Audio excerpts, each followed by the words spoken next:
Hello welcome back to my channel Alfina an aesthetic life style. അപ്പോൾ ഇന്ന് നമ്മൾ വന്നിരിക്കുന്നത് LBS GNM ആൻഡ് ANM കോഴ്സസിൻ്റെ സ്പോട്ട് അലോട്ട്മെൻറ്റുകൾ നടന്നുകൊണ്ടിരിക്കുകയായിരുന്നു. അതിനുശേഷം കുറച്ച് സീറ്റുകൾ കൂടി വാക്കൻസി വന്നതിനെ തുടർന്ന് അടുത്ത സ്പോട്ട് അലോട്ട്മെൻറ്റ് നടക്കാൻ പോവുകയാണ്. താല്പര്യമുള്ള കുട്ടികൾക്ക് സ്പോട്ട് അലോട്ട്മെൻറ്റിൽ പങ്കെടുക്കാൻ വേണ്ടി സാധിക്കുന്നതാണ്. ഓൾറെഡി അഡ്മിഷൻ എടുത്ത കുട്ടികൾക്കും അഡ്മിഷൻ ഇതുവരെയും കിട്ടാത്ത കുട്ടികൾക്കും ഇതിലേക്ക് പങ്കെടുക്കാൻ വേണ്ടി സാധിക്കും. നവംബർ 21 തീയതിയാണ് ഈ സ്പോട്ട് അലോട്ട്മെൻറ്റ് നടക്കുന്നത്. സീറ്റ് ഒഴിവുള്ള കോളേജസിലേക്ക് വേണ്ടിയിട്ടാണ് ഈ ഒരു അലോട്ട്മെൻറ്റ് നടത്തുന്നുണ്ടാവുക. ഓരോ ജില്ലയിലുമുള്ള LBS ഫെസിലിറ്റേഷൻ സെൻറ്ററിൽ നിങ്ങൾ ഓഫ്ലൈനായിട്ട് പോകേണ്ടതുമുണ്ട്.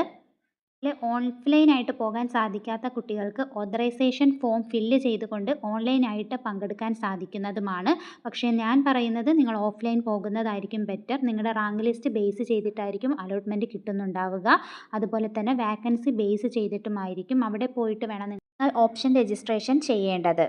വേക്കൻസി ഉള്ള കോളേജസിൽ താല്പര്യമുള്ള സബ്ജക്റ്റ് മാത്രം ഓപ്ഷൻസ് വെക്കാൻ വേണ്ടി ശ്രദ്ധിക്കുക. ആ സമയത്ത് കിട്ടുന്ന കോളേജിൽ തന്നെ നിങ്ങൾ അഡ്മിഷൻ എടുക്കേണ്ടതുമാണ്. പിന്നീട് അവിടെ നിന്ന് നിങ്ങൾക്ക് മാറ്റി അനുവദിക്കുന്നതുമല്ല. റാങ്ക് ലിസ്റ്റും കാറ്റഗറിയും ഒക്കെ ബേസ് ചെയ്തിട്ടായിരിക്കും നിങ്ങൾക്ക് അലോട്ട്മെൻറ്റ് ലഭിക്കുന്നുണ്ടാവുക. പറഞ്ഞ കാര്യങ്ങൾ എല്ലാവർക്കും മനസ്സിലായെന്ന് വിശ്വസിക്കുന്നു. മനസ്സിലായിട്ടുണ്ടെങ്കിൽ വീഡിയോ ഒന്ന് ലൈക്ക് ചെയ്യുക, ഹൈപ്പ് ചെയ്യുക, നിങ്ങളുടെ ഫ്രണ്ട്സിലേക്കും ഷെയർ ചെയ്ത് കൊടുക്കുക. അപ്പോൾ നെക്സ്റ്റ് അപ്ഡേറ്റുമായിട്ട് നമുക്ക് ഉടനെ തന്നെ കാണാം. അതുവരേക്കും okay bye. Thank you for watching.